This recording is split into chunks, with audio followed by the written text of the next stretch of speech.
लोग बात करेंगे पूर्णांक की। इसके पहले हम लोग प्राकृत संख्या पढ़ चुके हैं।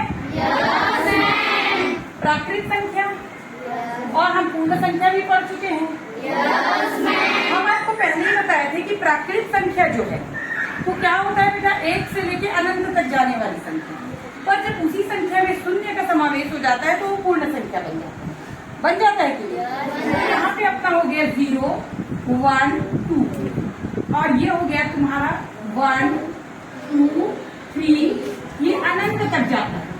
अब मैं आप लोग को एक चीज बता रही हूँ कि ऋणात्मक संख्या, धनात्मक संख्या, शून्य को लेकर के जो एक नई संख्या का निर्माण है उस संख्या को हम कहते हैं पूर्णांक।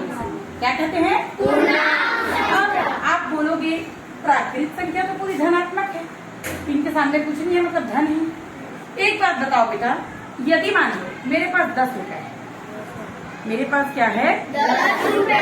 तो 10 रुपए मेरे हैं, वो धन है मेरा। लेकिन यदि मेरे पास 1 रुपए भी है और मैं इससे मांगती हूँ 10 रुपए, तो वो 10 रुपए उधारी हो गया? हो गया। मेरे पास जब भी पैसा आएगा तो मेरे को इसको 10 रुपए वापस करना पड़ेगा कि नहीं?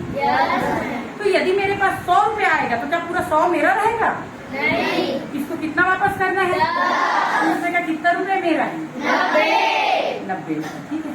कभी कभी हम लोग बर्फीले इलाका में जाते हैं जहाँ बर्फ गिरता है, बोलते हैं ना रोहतांग, ला, कश्मीर, बोलते बहुत ठंड रहता है, बर्फ गिरता है, सियाचिन ग्लेशियर, कारगिल, ये सब जगह हमेशा ये सब जगह का टेम्परेचर 0 से नीचे है, 0 से नीचे, इसलिए वहाँ क्या जमा रहता है?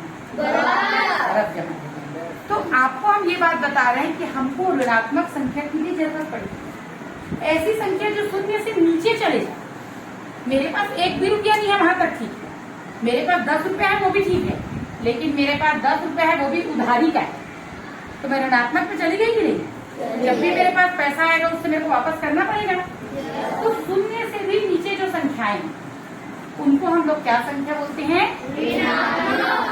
और 0 से जो ऊपर होती है संख्या उसको क्या बोलते हैं? और 0 आपका शून्य। तो जब ऋणात्मक संख्या, धनात्मक संख्या और 0 को मिला के एक नई संख्या का निर्माण होता है वो हमारा कहलाता है पूर्णांक। क्या कहलाता है? पूर्णांक। अब मैं पूर्णांक का आपको एक वो बना के दिखा रही हूँ, रेखा। थोड़ा सा ध्यान पूर्वक देखेंगे ना। पूर्णांक एक ऐसा पार्ट है बेटा जो आपको लाइफ टाइम काम आएगा। कब काम आएगा? Life time. जैसे ये हो गया 1, 2, 3, 4, 5, -1, -2, -3, -4, -5। आपको यहाँ पे ब्लैक बोर्ड में दिख रहा होगा बेटा, ये नीचे दिख रहा है ना, ये वाला पोर्शन। हाँ, आपको यहाँ ब्लैक बोर्ड में दिख रहा होगा ये 0 है। 0 के एक तरफ हमने धनात्मक संख्या रखी और 0 के एक तरफ हमने ऋणात्मक रखी कि नहीं रखी?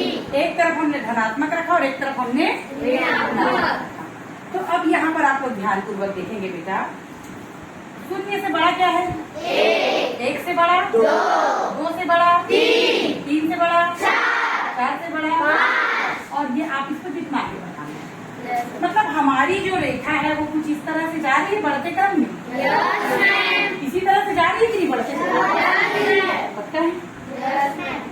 अब यदि मान लो मैं इस रेखा को यहाँ से खींचूं, कहाँ से? यहाँ से खींचूं, तब अब मेरे बताओ ऋण 5 से बड़ा 4, ऋण 4 से बड़ा ऋण 3 से बड़ा ऋण 2 से बड़ा और ऋण 1 से बड़ा 0।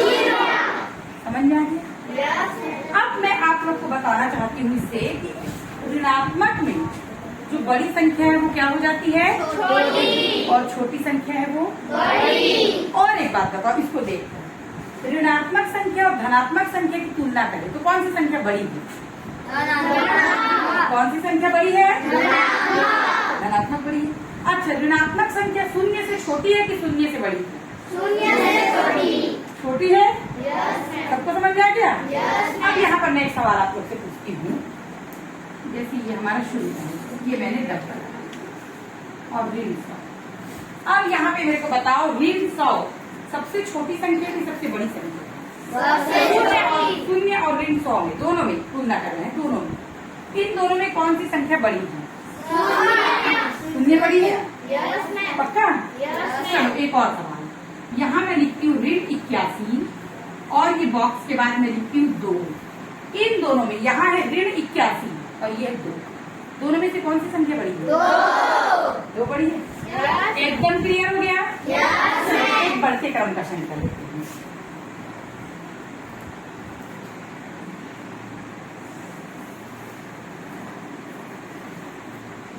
चलो अब इसको हमको बढ़ते क्रम में लिखना है, मतलब छोटे से बड़ा।